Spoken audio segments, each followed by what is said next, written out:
अस्सलामुअलैकुम दोस्तों, मैं हूं अब्दुर्रहमान और आज के इस ट्यूटोरियल में हम देखेंगे फाइबोनाची सीरीज़ का programme using रिकरियन।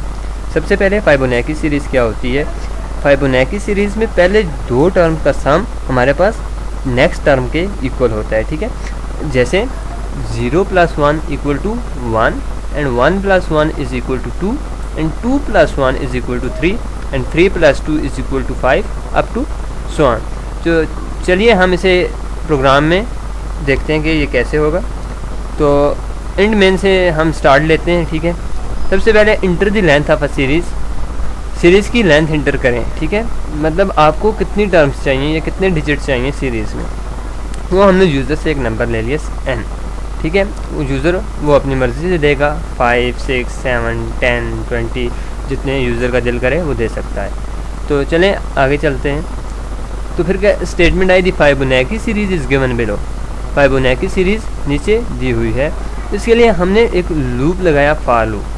For int i = 0, फिर condition the i is less than n and i ++ increment part. हमने लूप क्यों लगाई, क्योंकि अब हमारे पास एक से ज़्यादा टर्म्स के लिए हमने फाइबोनाची फंक्शन को कॉल करना है, ठीक है।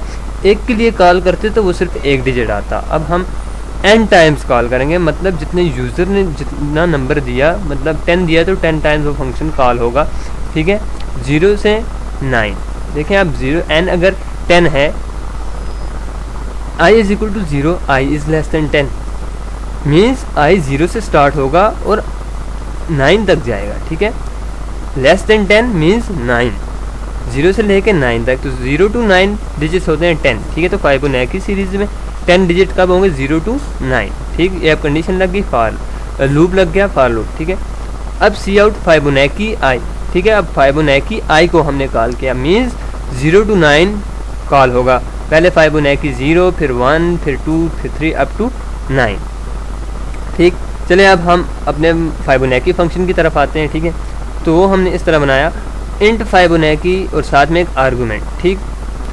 साथ में एक नीचे हमने कंडीशन दी, इफ़ n = 0 और n = 1 रिटर्न n।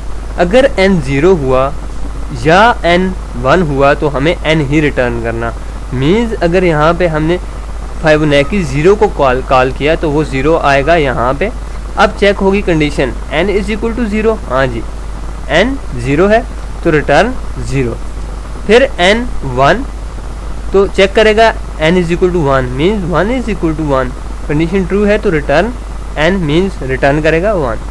फिर जब यहाँ पे 2 होगा तो फाइबोनाची 2 के लिए अब कॉल हुआ फंक्शन। तो अब n = 2 and n = 1 means condition false, तो एल्स पार्ट पे आएगा और हमें क्या रिटर्न करवाएगा, फाइबोनाची n-1 प्लस फाइबोनाची n-2, ठीक। तो चले हम इस प्रोग्राम की लॉजिक को समझते हैं, ठीक है। हमने पहले इंटर किया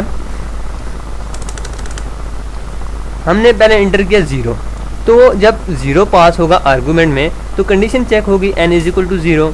अब n = 0 हो गया तो means return n, means condition true है ना। इफ़ n = 0 तो रिटर्न 0, तो पहले में वो देगा 0। अब नेक्स्ट जब i में जब एक इंक्रीमेंट होगा, i 1 होगा तो 1 के लिए जिस टाइम कॉल होगा फंक्शन, तो अब फिर दोबारा नीचे कंडीशन चेक होगी, इफ़ n = 0 नॉट, और फिर r चेक करेगा, फिर n = 1 मीन्स 1 = 1, कंडीशन ट्रू हो रही है तो फिर रिटर्न करेगा 1, तो फिर आएगा हमारे पास 1। अब फिर नेक्स्ट जब i में इंक्रीमेंट होगा तो i हो जाएगा 2। अब 2 होगा तो फिर वो आएगा यहाँ पे आर्गूमेंट में। अब 2 के लिए दोबारा फंक्शन कॉल होगा, देखें फाइबोनाची 2 के लिए तो क्या होगा, n = 0 not, n = 1 not, means condition false है तो एल्स पार्ट पे आएगा।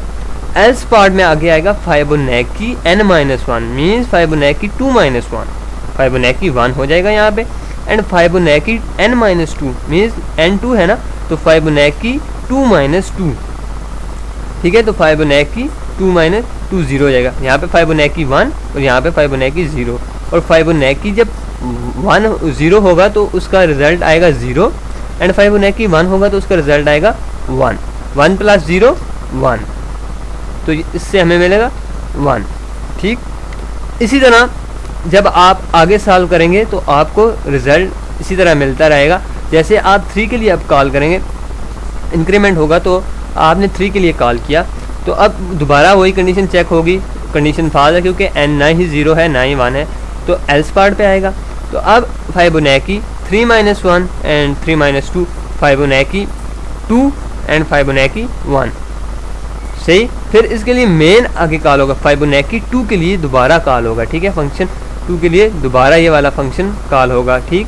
इसी तरह कॉल होते होते ये हमारा फंक्शन चलता रहेगा। इसी तरह हमारे पास आगे टर्म्स हमें मिलती रहेंगे, 2 एंड फिर 3 एंड फिर 5।